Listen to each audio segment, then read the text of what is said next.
Cognisable கேஸில் குற்றச்சம்பவம் தொடர்பாக தகவல் கொடுப்பது பற்றி செக்ஷன் 173 ஆஃப் BNSS ஆக்டில் புதுசாக என்ன சேர்த்துருக்காங்க அப்படிங்கிறத பார்க்கலாம். உட்பிரிவு 1, குற்றம் எங்கு நடந்திருந்தாலும் சரி எந்த போலீஸ் ஸ்டேஷன்லையும் தகவல் கொடுக்கலாம். இமெயில், SMS போன்ற எலக்ட்ரானிக் கம்யூனிகேஷன் மூலமாகவும் தகவல் கொடுக்கலாம். தகவல் கொடுத்தவர் 3 நாட்களுக்குள் கையொப்பமிட்ட பிறகு பொறுப்பு அதிகாரி அதனை பதிவு செய்து வைத்துக் கொள்ள வேண்டும்.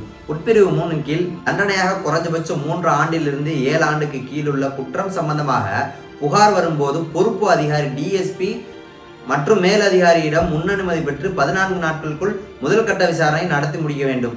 அதில் முகாந்திரம் இருக்கும் பட்சத்தில் விசாரணையை தொடங்கலாம். உட்பிரிவு 4, பாதிக்கப்பட்டவர் போலீஸ் ஸ்டேஷன்ல தகவல் கொடுத்தும் SP ஆபீஸ்ல போஸ்ட் மூலமா தகவல் கொடுத்தும் எந்த ஒரு நடவடிக்கையும் இல்லாத பட்சத்தில் JM கோர்ட்டில் மனு தாக்கல் செய்யலாம். இது போன்ற சட்டங்களை தெரிந்து கொள்ள லா ஸ்குவாட் சேனலை சப்ஸ்கிரைப் பண்ணுங்க. Ignorance of law is no excuse.